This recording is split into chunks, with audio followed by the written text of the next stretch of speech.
Puji nama Tuhan, pada hari yang indah ini kembali lagi kita berbakti kepada Tuhan.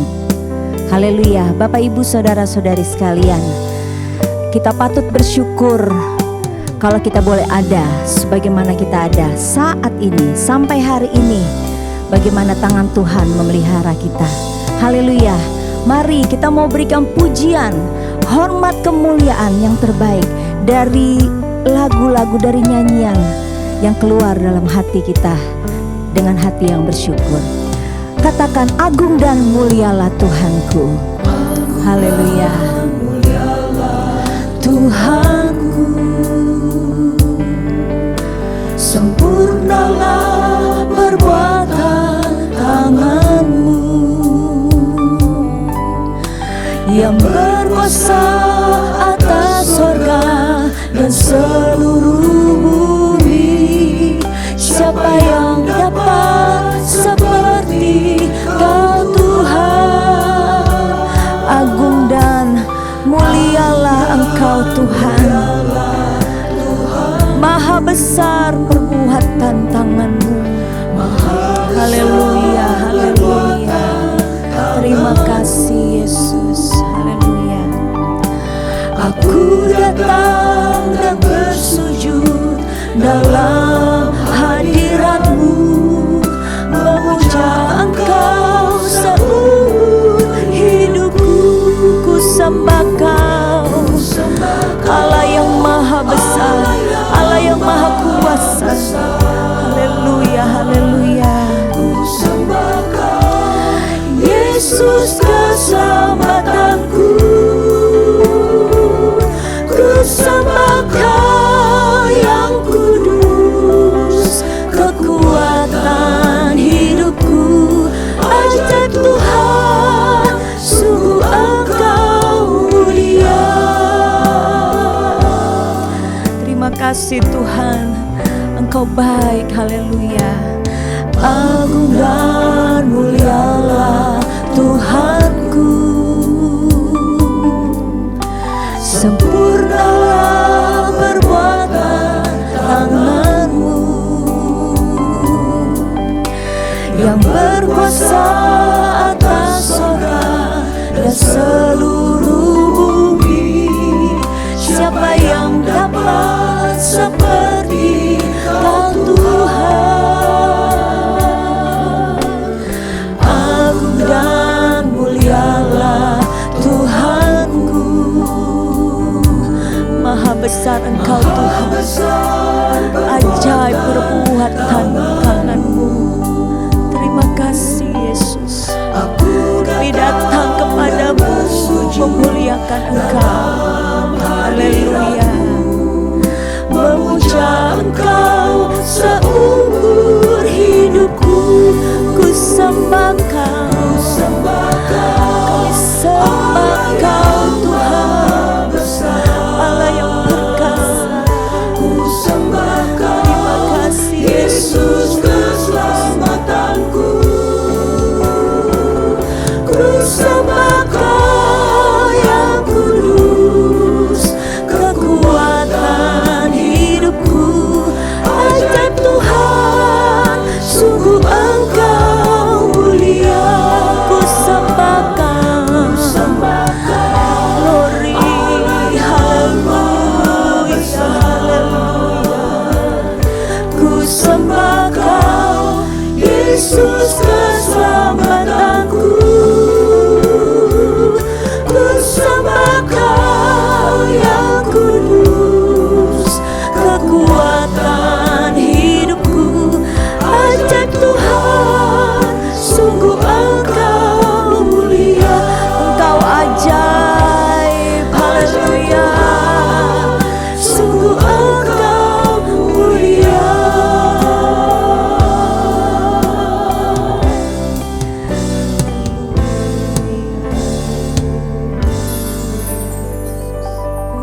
Haleluya, haleluya.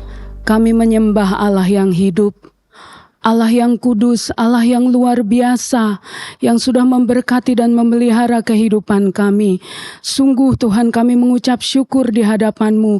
Berterima kasih untuk setiap campur tangan Tuhan dalam kehidupan kami.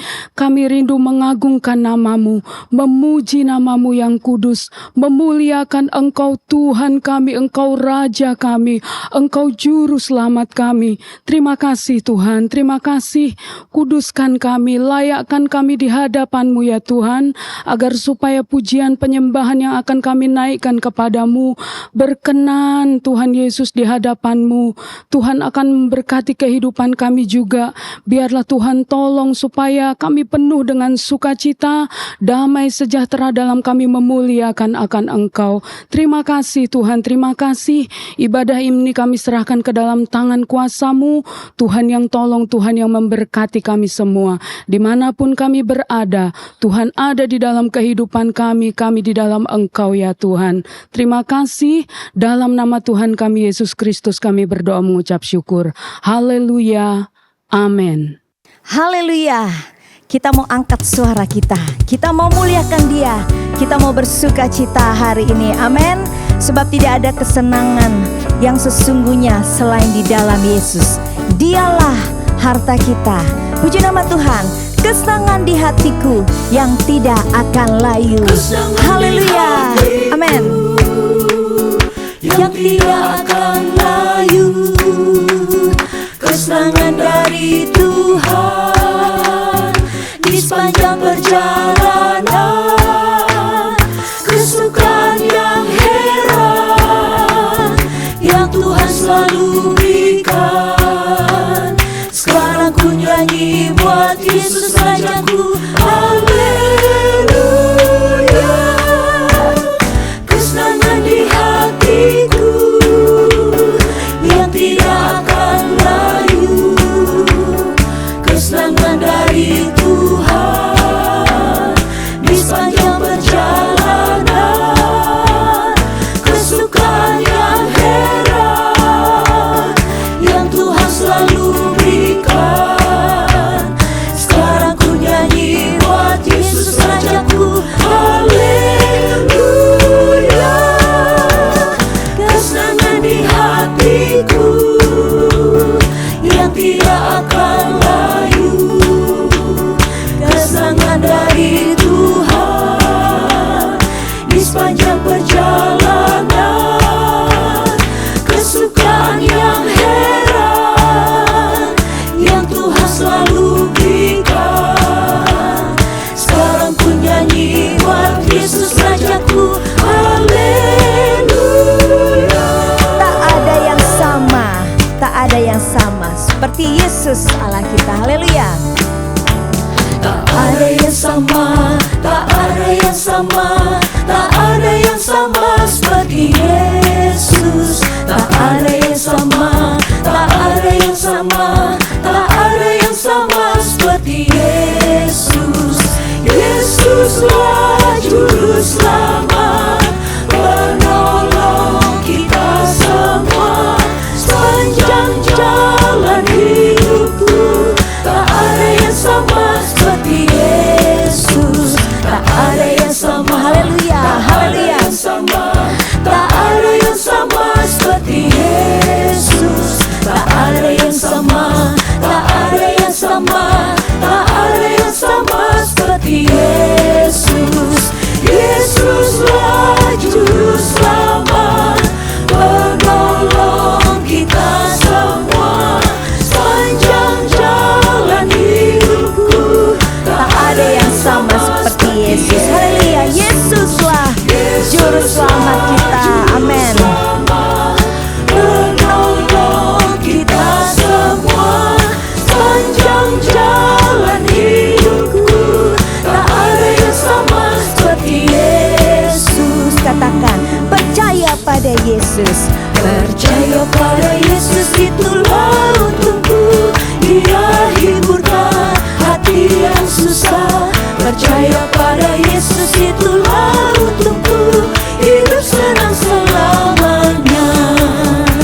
Haleluya, inilah untung kita. Haleluya. Kalau kita percaya pada Yesus, ada kesenangan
pegang Yesus. Sekali Yesus, tetapi Yesus. Apapun keadaan kita, jangan pernah mundur atau tinggalkan Yesus. Tapi kita mau tetap terus berkata, saya mau iring Yesus sampai selama-lamanya. Haleluya. Kita akan menyanyikan pujian ini. Saya mau iring Yesus. Haleluya. Amin. Haleluya. Saya mau iring Yesus. Saya mau iring Yesus sampai selama-lamanya. Saya mau iring Yesus. Saya mau iring Yesus. Haleluya. Haleluya. Saya mau iring Yesus. Saya mau iring Yesus sampai selama-lamanya. Meskipun saya susah menderita dalam dunia, saya mau iring Yesus sampai selama-lamanya. Katakan lagi, saya mau iring Yesus. Haleluya. Engkau mendengar Tuhan. Haleluya.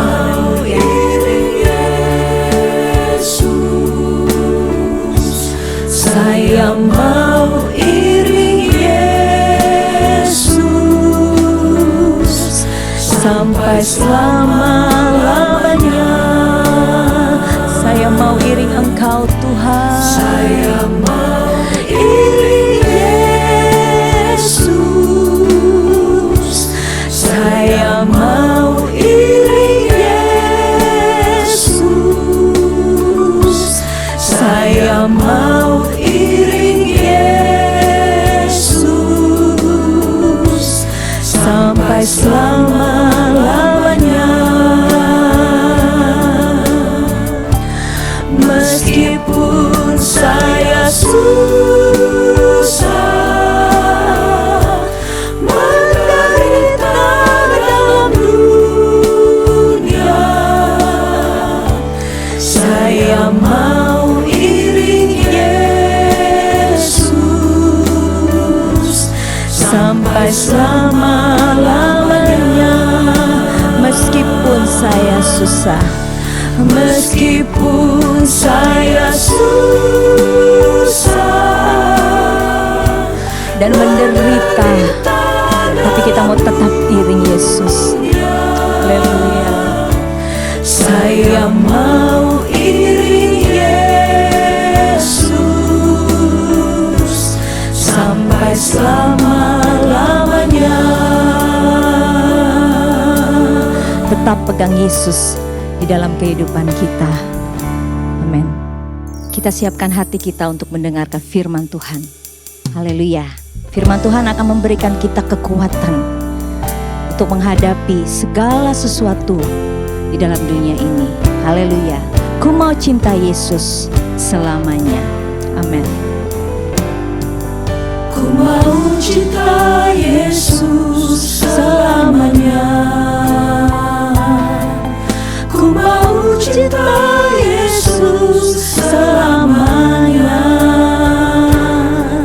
Meskipun badai silih berganti dalam hidupku, ku tetap cinta Yesus selamanya. Ku mau cinta Yesus selamanya. Amin. Haleluya. Haleluya. Ku mau cinta Yesus selamanya. Meskipun badai silih berganti dalam hidupku, ku tetap cinta Yesus selamanya.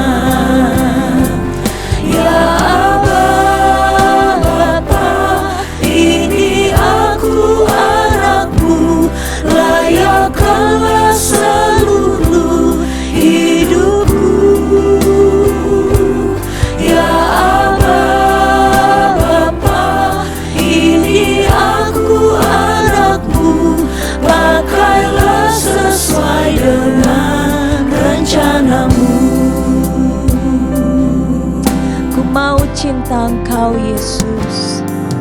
Ku mau cinta Yesus selamanya. Ku mau cinta Yesus selamanya. Meskipun badai silih berganti dalam hidupku, ku tetap cinta Yesus selamanya. Ya Aba, ya Bapa, Ya Aba, ini kami anak-anak-Mu ini Tuhan. aku Haleluya, layakkanlah seluruh haleluya, haleluya. hidupku. Baharui kami selalu Tuhan. Bapa, Kuatkan kami aku selalu. anakmu, pakailah sesuai dengan rencanamu. Ya Aba, ya Bapa, Ya Aba, kami berseru ini aku anakmu, yang melihat keberadaan kami. hidupku. Ya Aba, Bapa, ini aku anakmu, pakailah sesuai dengan rencanamu. Pakailah kami Tuhan sesuai dengan rencana-Mu. rencanamu.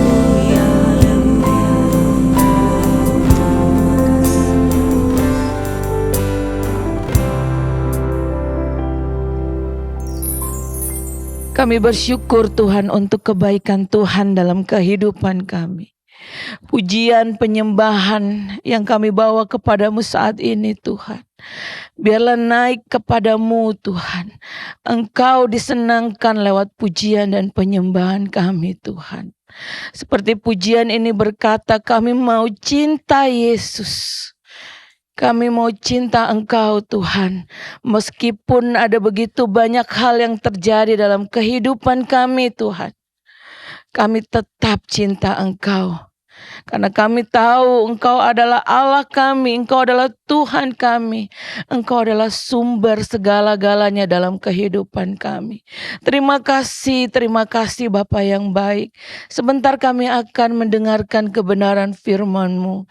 Engkau yang berbicara lewat firman-Mu untuk setiap kami Tuhan. Biarlah firman itu yang menjamah setiap kami. Firman itu yang mengubahkan kami Tuhan. Kami menjadi orang-orang yang semakin hari disempurnakan Tuhan. Terima kasih Tuhan Yesus yang baik. Kami siap mendengarkan firman Tuhan. Dan kami mau alaskan doa ini hanya di dalam nama Tuhan Yesus Kristus. Haleluya. Amin.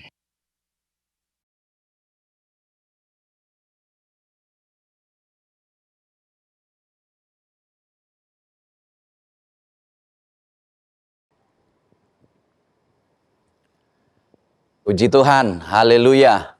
Salam sejahtera bagi kita semua, Bapak Ibu, Saudara-saudari.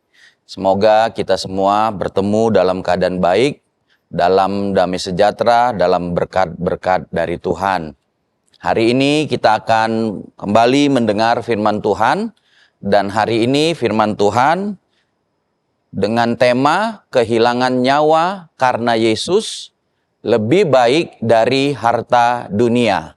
Kehilangan nyawa karena Yesus lebih baik dari harta dunia. Mari kita melihat Alkitab kita dalam Injil Matius. Matius pasalnya yang ke-16. Matius pasal 16 ayat yang ke-24 sampai 26. Matius pasal 24, Matius pasalnya yang ke-16 ayat 24 sampai 26. Saya bacakan untuk kita semua. Lalu Yesus berkata kepada murid-muridnya, "Setiap orang yang mau mengikut aku, ia harus menyangkal dirinya, memikul salibnya, dan mengikut aku. Karena barang siapa mau menyelamatkan nyawanya, ia akan kehilangan nyawanya. Tetapi barang siapa kehilangan nyawanya karena aku, ia akan memperolehnya." Apa gunanya seorang memperoleh seluruh dunia tetapi kehilangan nyawanya? Dan apakah yang dapat diberikannya sebagai ganti nyawanya? Puji Tuhan, Tuhan Yesus mengatakan kepada kita dalam ayat-ayat ini bagaimana seharusnya kita mengikut Tuhan.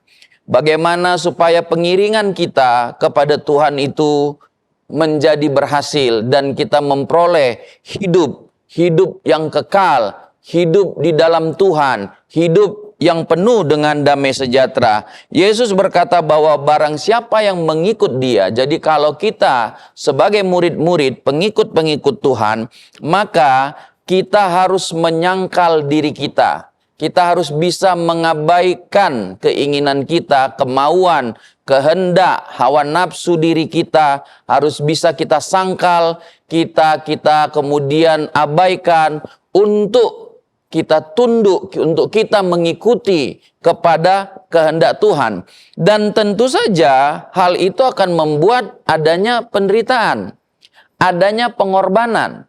Karena keinginan kita tentu saja berlawanan dengan keinginan Tuhan. Keinginan daging berlawanan dengan keinginan roh. Sehingga disitulah diperlukan pengorbanan. Jadi sebagai anak-anak Tuhan, maka harus ada pengorbanan. Harus mau menderita supaya kita berhasil dalam pengiringan kita kepada Tuhan. Selanjutnya di ayat 25 dikatakan, barang siapa yang menyelamatkan nyawanya, ia akan kehilangan nyawanya. Jadi barang siapa yang tidak menyangkal dirinya, tidak mengabaikan kehendaknya, lalu kemudian barang siapa yang tidak, jadi ketika kita tidak mengabaikan keinginan kita, kehendak kita, tentu saja kita tidak bisa mengikut Tuhan. Kita tidak bisa melakukan kehendak Tuhan. Sehingga barang siapa yang seperti itu, bahasa di ayat yang ke-25, menyelamatkan nyawanya. Jadi menyelamatkan keinginannya, menyelamatkan kehendaknya. Jadi dia tidak menyerahkan atau mengabaikan kehendaknya itu, dan dia kemudian menundukkan kehendaknya itu kepada kehendak Tuhan. Maka murid yang seperti itu, orang yang seperti itu, dia akan kehilangan nyawanya. Jadi barang siapa yang tidak menyangkal dirinya, barang siapa yang kemudian memuaskan keinginan dirinya sendiri, hawa nafsunya, barang siapa yang tidak mau menundukkan keinginannya kepada keinginan Tuhan, maka dia akan kehilangan nyawanya, kehilangan hidupnya. Maka dia akan mati, dia akan binasa, dia tidak akan beroleh hidup yang kekal di dalam Yesus Kristus itu. Tetapi barang siapa yang kehilangan nyawanya, jadi dia kehilangan, dia bisa mengabaikan, dia bisa mengendalikan keinginannya itu, kemauannya itu, kehendaknya itu, untuk kemudian dia taruhkan di bawah keinginan, untuk kemudian dia mentaati keinginan dari Tuhan, maka dia akan mendapatkan nyawanya. Jadi barang siapa kita murid-murid yang mau menundukkan diri kepada kehendak Tuhan, yang mau mengabaikan kehendak kita, lalu kemudian melakukan kehendak Tuhan, maka kita akan mendapatkan nyawa kita, mendapatkan hidup kita. Tetapi kalau kita menyelamatkan nyawa kita, kita memuaskan atau kemudian kita hidup di dalam keinginan-keinginan yang hanya untuk diri kita, mengejar keinginan diri kita sendiri, memenuhi keinginan kita dan kemudian mengabaikan keinginan Tuhan, tidak mematuhi keinginan Tuhan, maka kita akan kehilangan hidup kita, kehilangan nyawa kita. Jadi Bapak Ibu Saudara-saudari, sebagai pengikut-pengikut Kristus, maka kita harus bisa mengabaikan, kita harus bisa menyangkal keinginan diri kita sendiri, lalu kemudian kita tundukkan kepada keinginan Tuhan, kita ikuti Tuhan itu. Itu adalah sesuatu yang harus kita kerjakan, sesuatu yang kita lakukan, sehingga kita akan mendapatkan hidup kita itu, sehingga kita akan mendapatkan keselamatan itu. Lalu kemudian ayat yang berikutnya, ayat yang ke-26, Tuhan Yesus berkata, apa gunanya seorang memperoleh seluruh dunia tetapi kehilangan nyawanya, dan apakah yang dapat diberikan sebagai ganti nyawanya? Nah, dalam ayat 26 ini secara khusus kemudian Yesus membandingkan ini dengan dunia atau bicara tentang harta, bicara tentang kekayaan. Barang siapa, dikatakan di sini, apa gunanya ya seseorang dia memperoleh seluruh dunia. Jadi dia tidak menyangkal ya keinginannya, hawa nafsunya untuk kemudian dia memperoleh sebanyak mungkin harta, tetapi hal itu tidak mengikuti apa yang menjadi kehendak Tuhan. Jadi di dalam hal harta, kekayaan, baik mencari, baik kemudian bagaimana menggunakan, lalu kemudian bagaimana harta itu kemudian ya dijaga, atau taruhlah kita katakan dicintai, itu semua kita harus lihat dari sudut pandang kehendak Tuhan. Tetapi kalau kemudian harta, kekayaan itu hanya kita pandang, kita pakai, kita cari sesuai dengan keinginan kita, maka kita bisa kehilangan juga nyawa kita. Jadi di ayat yang ke-26 ini Tuhan Yesus mengajari kita supaya jangan kita kehilangan nyawa kita, kehilangan hidup yang kekal itu, kehilangan kehidupan yang kekal yang Tuhan akan berikan kepada kita itu hanya karena masalah harta. Jadi jangan karena harta, kekayaan, seseorang bisa tidak menyangkal keinginannya soal harta. Seseorang bisa tidak mengikuti apa yang menjadi kehendak Tuhan, firman Tuhan dalam perkara harta dan kekayaan. Dalam ayat ini Tuhan Yesus berkata, apa gunanya seorang memperoleh seluruh dunia tetapi kehilangan nyawanya? Jadi Bapak Ibu Saudara-saudari, firman Tuhan kepada kita, ini kan kepada kita murid-murid. Untuk kita bisa memandang harta, kekayaan seperti Alkitab ini memandang. Bahwa apa gunanya seseorang, ya andai kata ada seseorang yang bisa memperoleh seluruh dunia. Sepertinya itu kan hal yang mustahil. Seluruh dunia dikuasai hanya oleh satu orang. Mungkin ya ada bacaan-bacaan yang kita bisa baca ya. Bagaimana memang ada orang-orang yang super kaya. Yang punya banyak ya bagian. Apakah tanah, properti ya dari seluruh dunia ini. Ya dari tempat-tempat yang banyak maksud saya. Tetapi dia tidak bisa memperoleh seluruh dunia ini.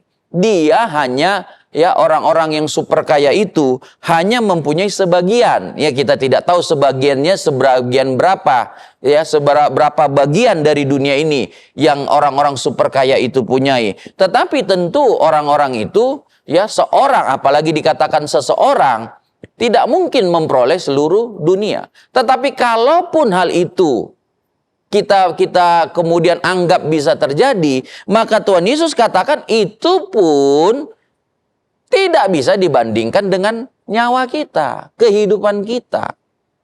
Tidak ada gunanya seseorang memperoleh seluruh dunia, tetapi dia kehilangan hidupnya, kehilangan nyawanya.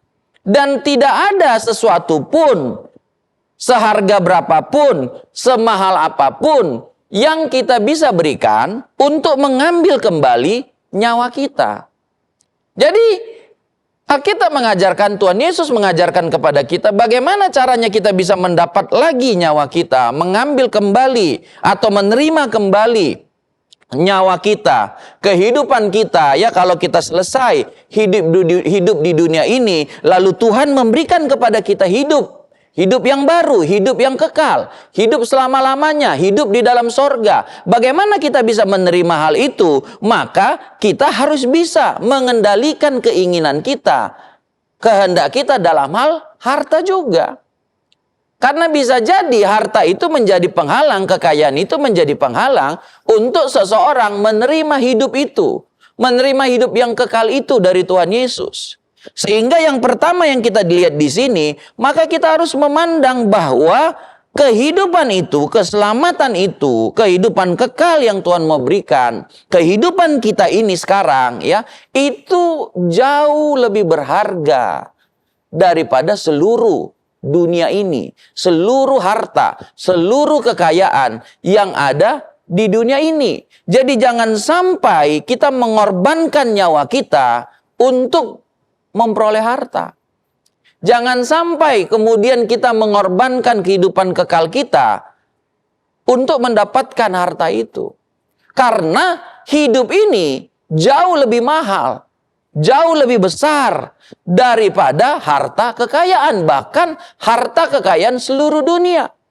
Jadi harta kekayaan seluruh dunia tidak lebih berharga dari nyawa, dari hidup seseorang.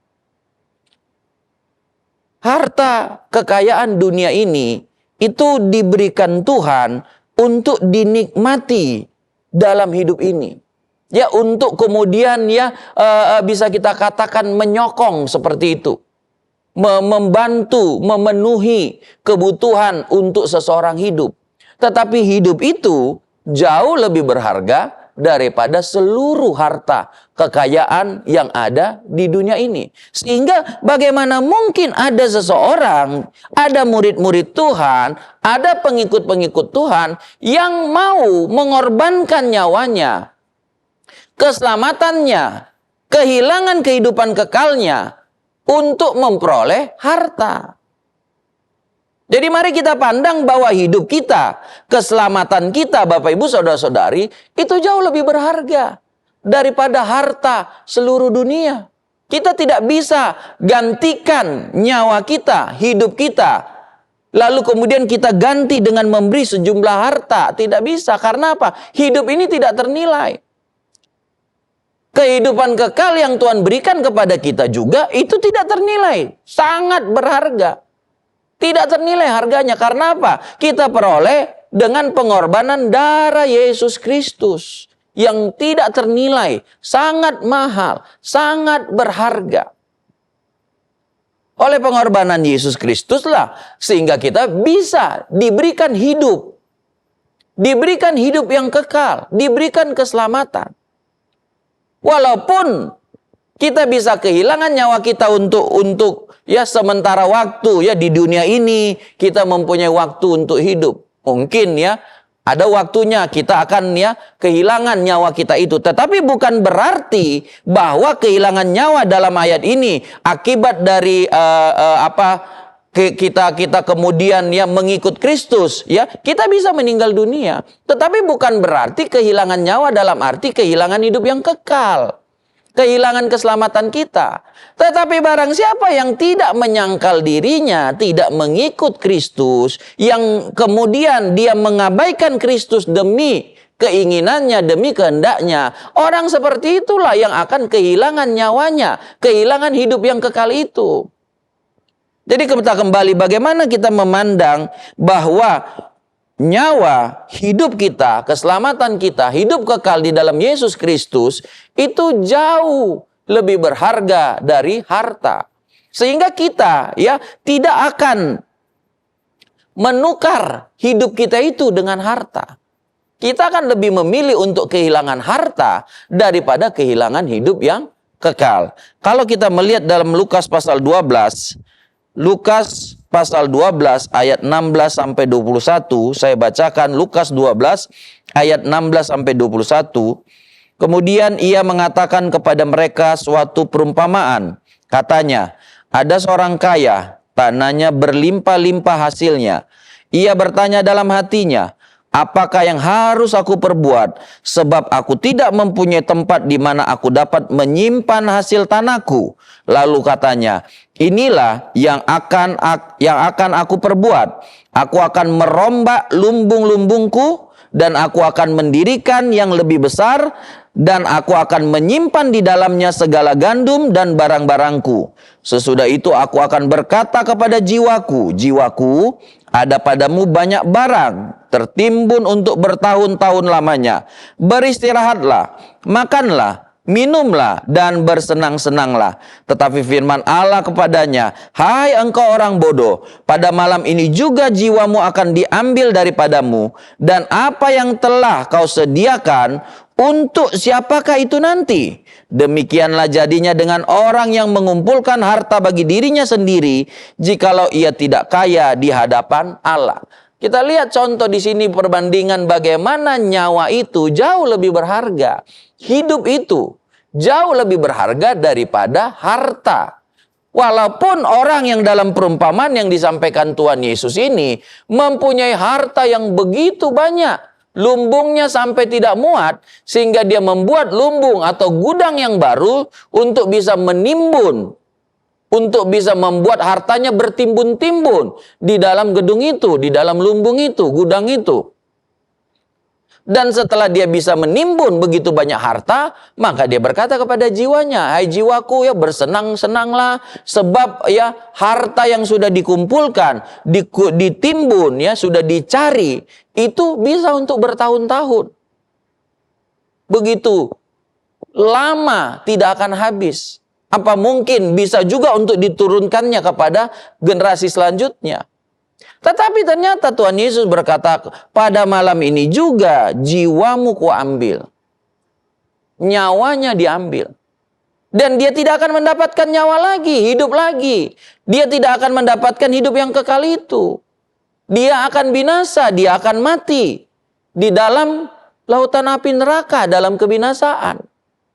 Jadi untuk apa hartanya yang bertimbun-timbun itu?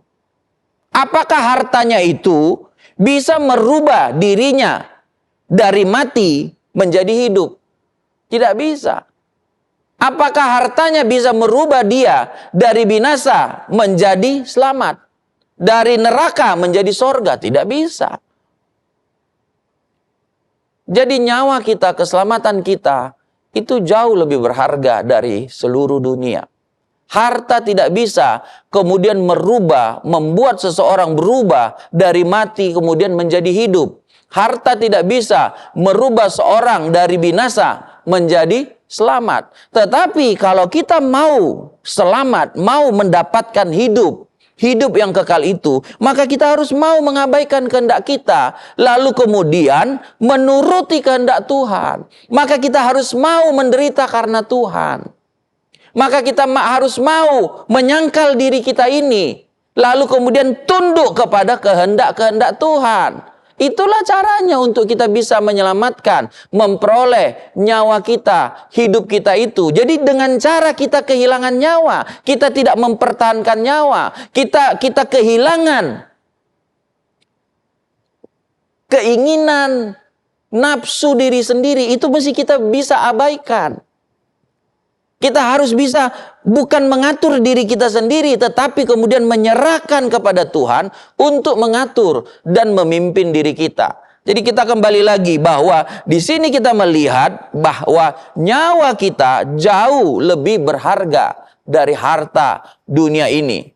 Kalau begitu Bapak Ibu Saudara-saudari, hal ayat 26 ini kan disampaikan Tuhan Yesus khususnya bagaimana cara kita murid-murid Tuhan, pengikut-pengikut Yesus melihat ya harta atau kekayaan yang ada itu. Bagaimana kita bisa mencarinya, ya kemudian menggunakannya, kemudian bagaimana kita dalam tanda petik mencintainya, ya bagaimana kita bisa memandang kepada harta itu. Maka yang pertama tadi kita lihat bahwa nyawa kita itu jauh lebih berharga daripada harta ataupun kekayaan yang ada di dunia ini.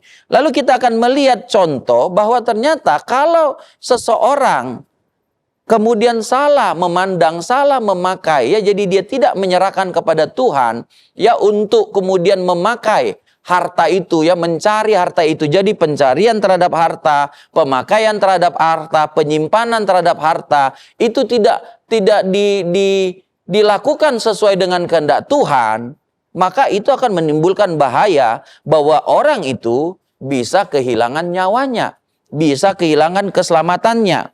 Lukas pasal 9 ayat 25, saya bacakan untuk kita semua. Apa gunanya seorang memperoleh seluruh dunia, tetapi ia membinasakan atau merugikan dirinya sendiri. Jadi Apa gunanya di dalam Lukas ya, pasalnya yang ke-9 ayat 25. Saya baca ulang Lukas pasal 9 ayat yang ke-25.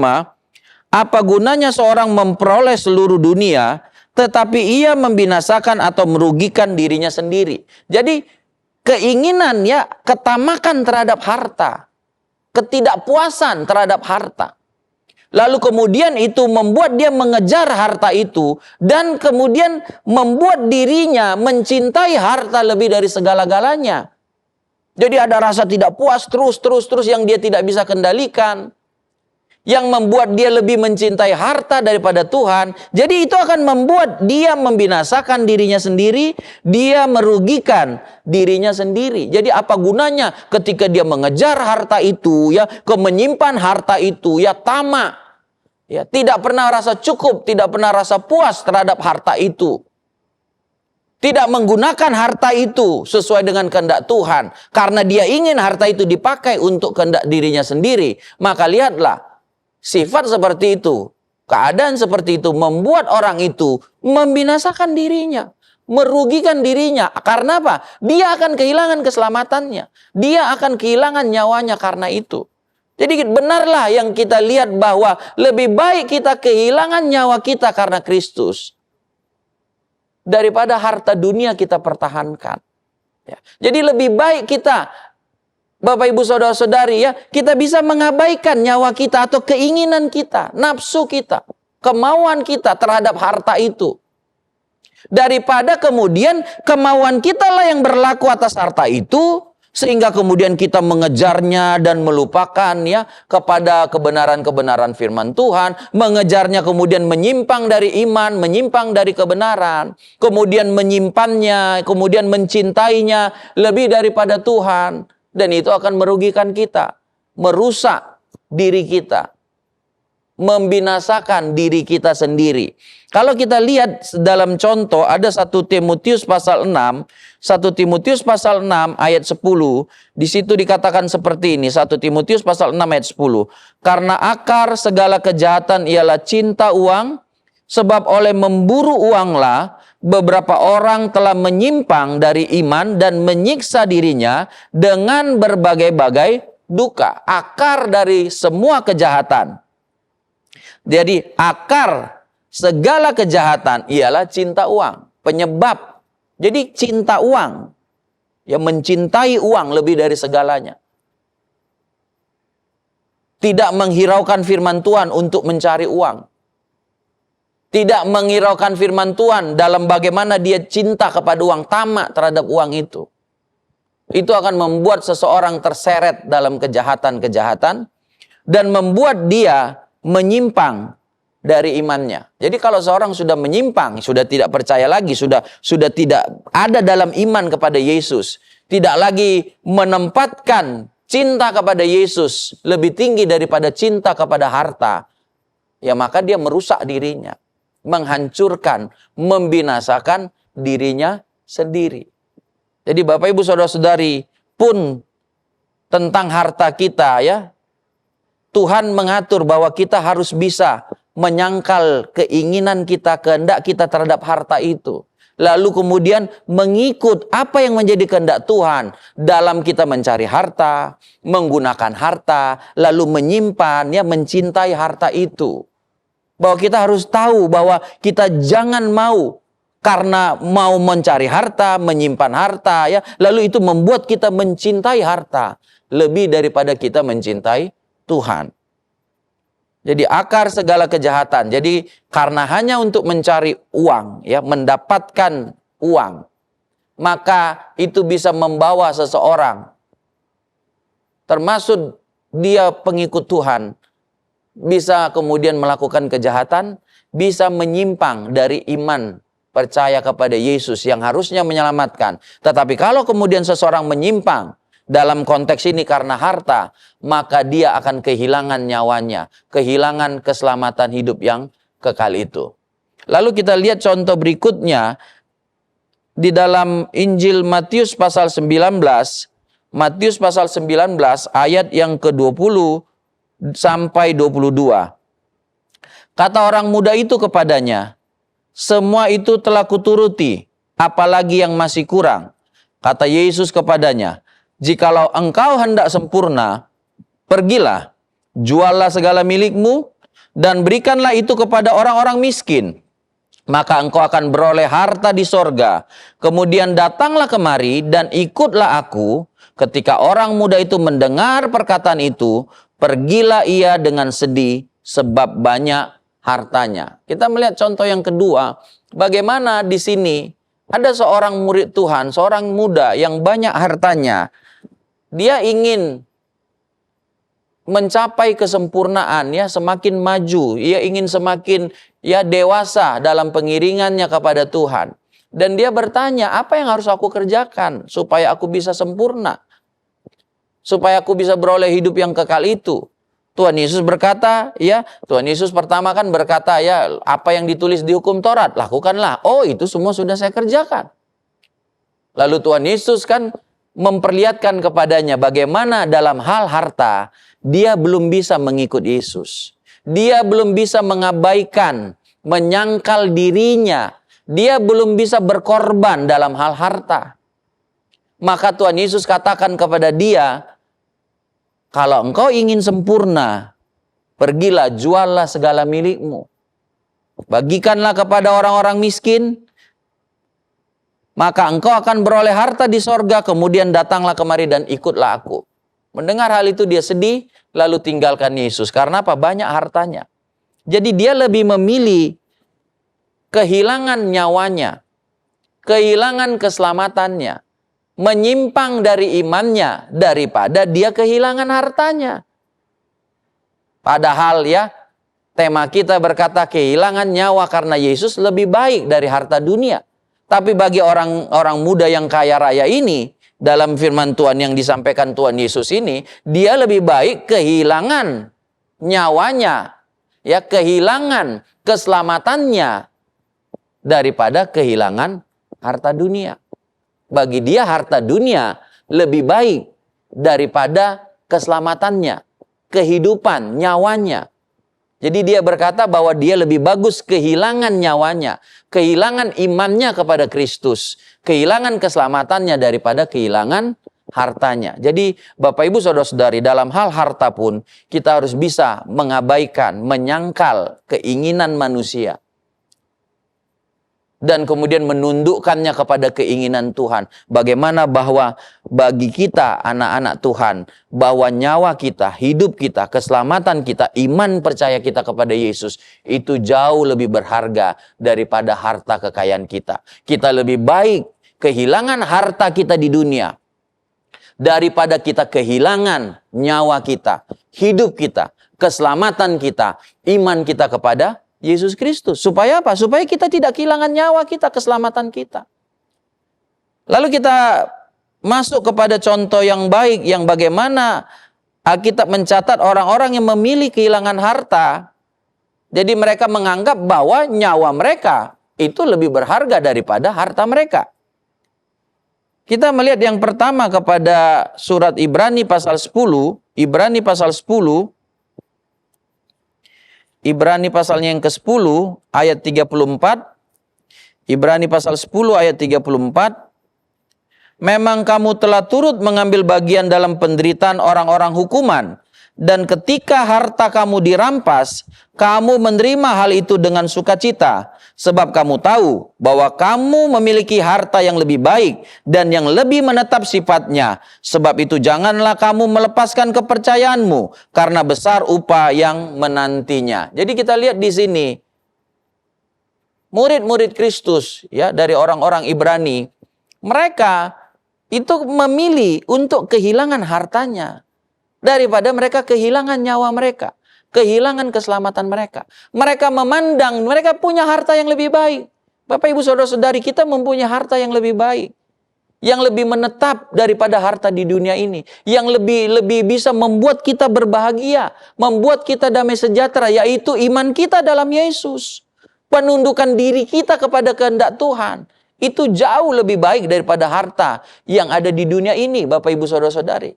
Jadi itulah yang kita pilih. Jadi orang-orang Ibrani yang ada sebagai pengikut-pengikut Kristus, mereka lebih memilih kehilangan harta dunia mereka daripada kehilangan keselamatan mereka, kehilangan nyawa mereka, hidup mereka, iman mereka kepada Kristus. Dan Tuhan katakan, pegang imanmu itu, jangan mau bergeser. Karena ya akan ada upah yang menunggu kamu kalau kamu tidak melepaskan imanmu itu. Jadi biarlah kita memandang bahwa kita mempunyai harta sorgawi yang jauh lebih baik daripada harta duniawi. Bagaimana mungkin kita mau kehilangan harta yang kekal itu, harta yang lebih sempurna itu, harta yang lebih menjamin kepastian untuk hidup dalam damai sejahtera daripada harta di dunia. Jadi pilihlah harta sorgawi itu. Lalu kemudian kita melihat kepada Musa dalam Ibrani 11 ayat 26, Ibrani 11 ayat yang ke-26, atau saya baca mulai ayat 24. Karena iman maka Musa setelah dewasa menolak disebut anak putri Firaun, karena ia lebih suka menderita sengsara dengan umat Allah daripada untuk sementara menikmati kesenangan dari dosa. Ia menganggap kepenghinaan karena Kristus sebagai kekayaan yang lebih besar daripada semua harta Mesir, sebab pandangannya ia arahkan kepada upah. Jadi Bapak Ibu Saudara-saudari, kalau kita bisa melihat bahwa ada harta sorgawi yang menunggu kita, ya, maka kita tidak akan mau kehilangan harta sorgawi itu. Seperti Musa, ya, harta Mesir begitu banyak, begitu mewah, tetapi dia lebih memilih harta sorgawi. Ya, dia tidak mau disebut sebagai anak putri Firaun. Ia tidak mau ya bersenang-senang ya dengan harta Mesir. Dia lebih memilih untuk menderita karena Tuhan daripada menikmati kesenangan dari dosa. Karena apa? Dia tahu hartanya di sorga itu jauh lebih indah daripada harta di dunia. Karena itu Bapak Ibu Saudara-saudari, biarlah kita memandang, jangan mau kehilangan nyawa kita. Jangan mau kehilangan keselamatan itu. Ya, hidup kita memang sementara di dunia. Tetapi kalau kita setia, kalau kita mau menyangkal diri kita, mau menundukkannya dan kemudian mau mengikut apa yang menjadi kehendak-kehendak Tuhan, maka kita akan mendapatkan hidup yang kekal itu. Ya, Tuhan waktu Yesus datang, Dia akan memberikan kepada kita hidup yang kekal. Tetapi kalau kita tidak mau kehilangan nyawa kita, kita lebih memilih mengikuti keinginan kita, kemauan kita, pun dalam hal menggunakan harta, maka kita bisa kehilangan nyawa kita, hidup kita. Waktu Yesus datang, kita tidak diberikan hidup yang kekal.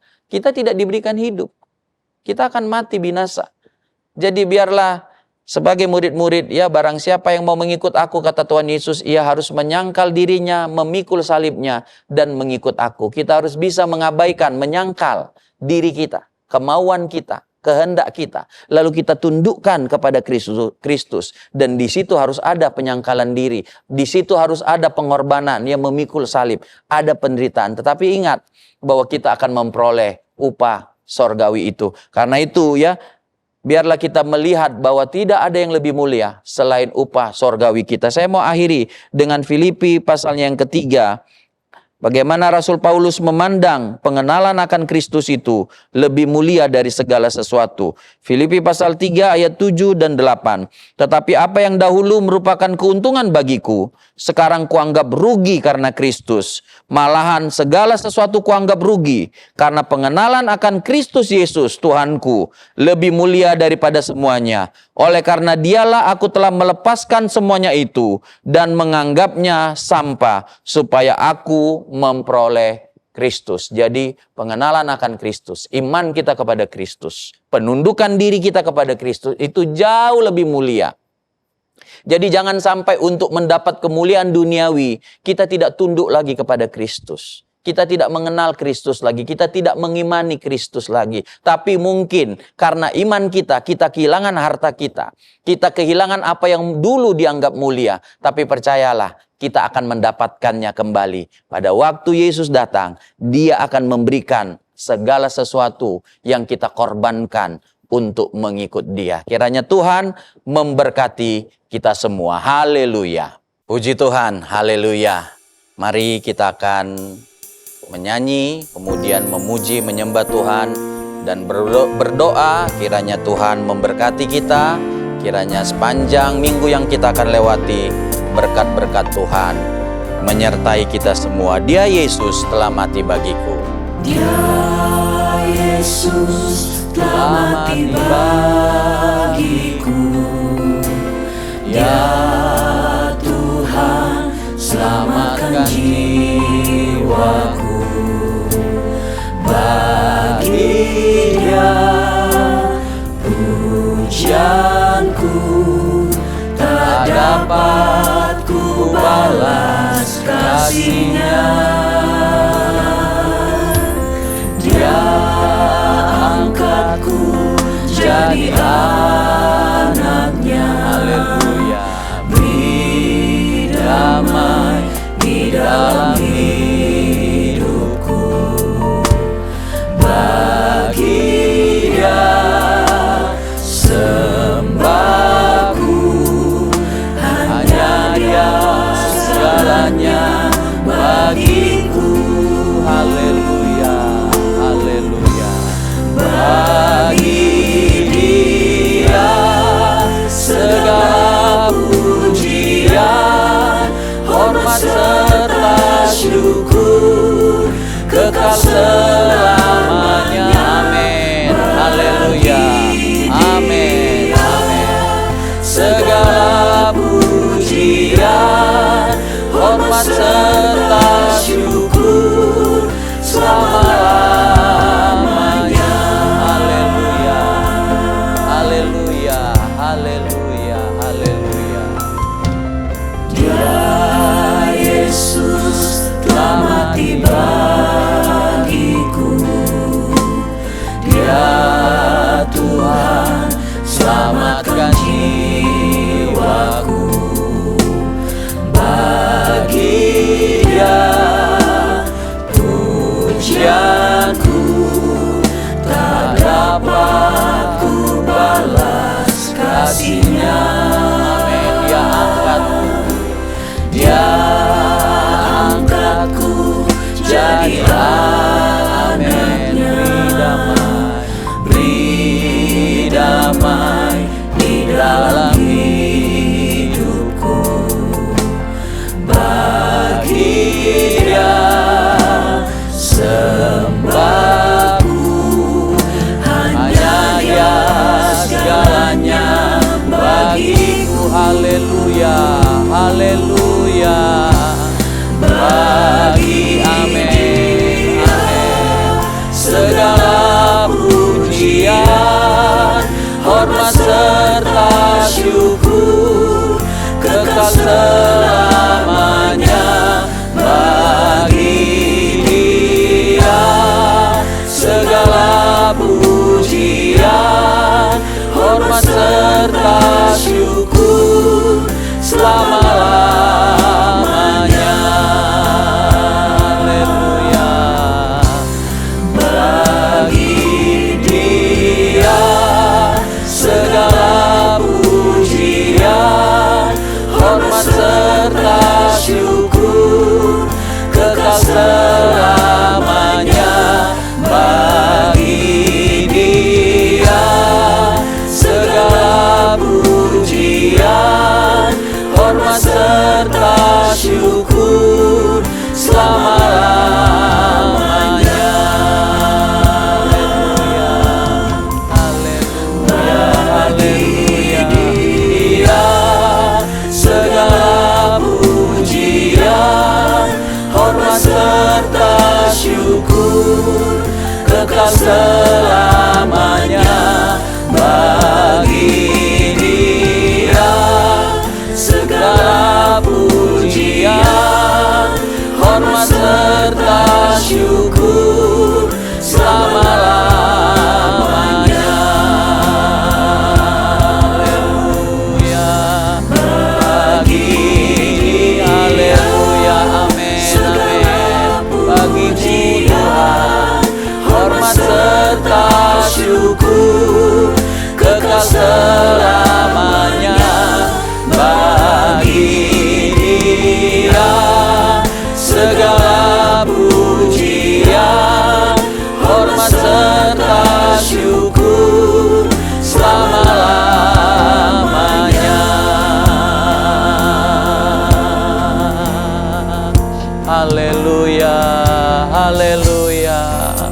Haleluya, mari kita sembah Dia, Allah yang sudah mati berkorban untuk kita. Haleluya, haleluya, haleluya, haleluya, haleluya.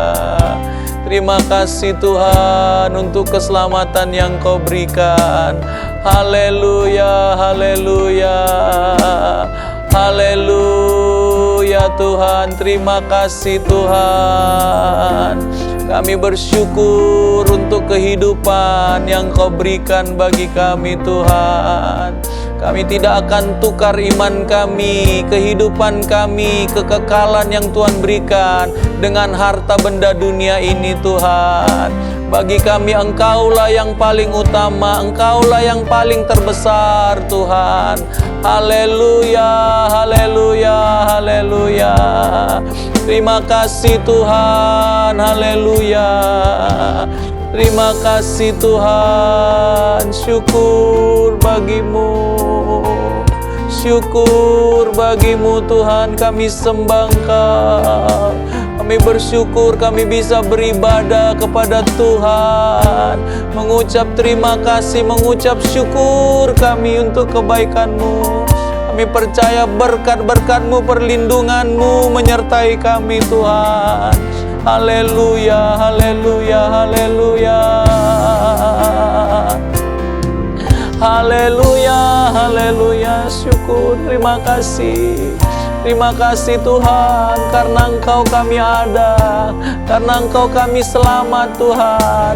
Terima kasih untuk hidup kekal yang Kau berikan. Kami mau mengikut Engkau, menyangkal diri kami, memikul salib kami Tuhan, dan mengikut Engkau. Haleluya, haleluya, haleluya. Syukur, syukur bagimu Tuhan.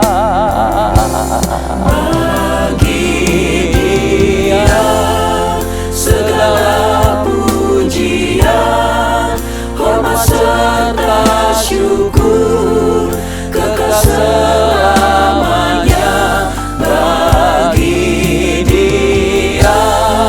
Segala pujian, hormat serta syukur selama-lamanya.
Kami bersyukur kepadamu Bapa di dalam sorga yang memberikan kesempatan kami beribadah, memuji, membesarkan, menyembah Tuhan, mendengarkan firman Tuhan. Di akhir dari ibadah ini, kami mohon berkat-berkat Tuhan tercurah atas kehidupan kami. Kami pun menyatakan Tuhan komitmen kami kepada Tuhan, bahwa kami cinta Engkau. Kami cinta Engkau lebih daripada harta duniawi, daripada kekayaan yang Engkau titipkan dan berikan kepada kami Tuhan. Kami mau menggunakan semuanya itu juga sesuai dengan kehendak-Mu, bukan sesuai dengan keinginan kami, tetapi biarlah sesuai dengan keinginan-Mu. Lewat harta kekayaan yang Kau berikan kepada kami, itu pun kami mau pakai untuk memuliakan, untuk membesarkan Tuhan, untuk melakukan kehendak Tuhan. Terima kasih untuk ibadah yang diberkati ini. Sekarang Tuhan berkatilah kami, setiap umat-Mu, setiap murid-murid-Mu, setiap Tuhan orang-orang-Mu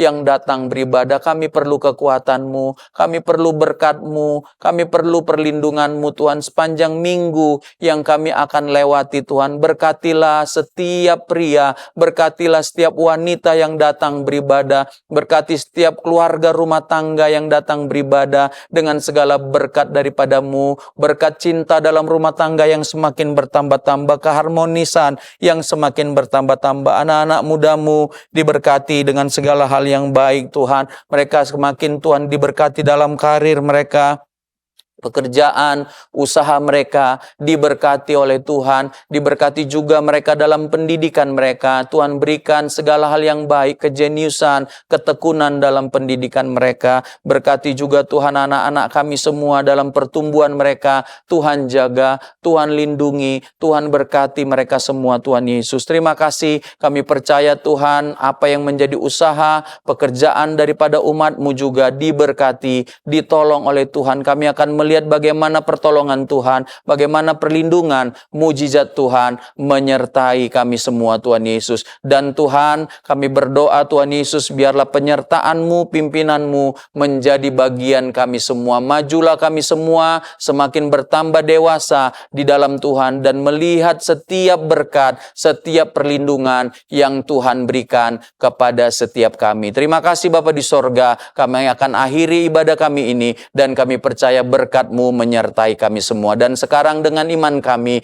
tadakan tangan-tangan kami Tuhan. Kami terima berkat-berkat Tuhan. Berkat-berkat yang berasal daripada Allah Bapa, cinta kasih daripada Allah Anak, persekutuan yang daripada Allah Roh Kudus, kiranya datang dan menyertai kami mulai sekarang, bahkan sampai selama-lamanya. Berkat-berkat ini kami terima di dalam nama Tuhan Yesus Kristus. Dan semua kami yang percaya, sama-sama kami berkata, amin. Tuhan Yesus memberkati kita. Haleluya.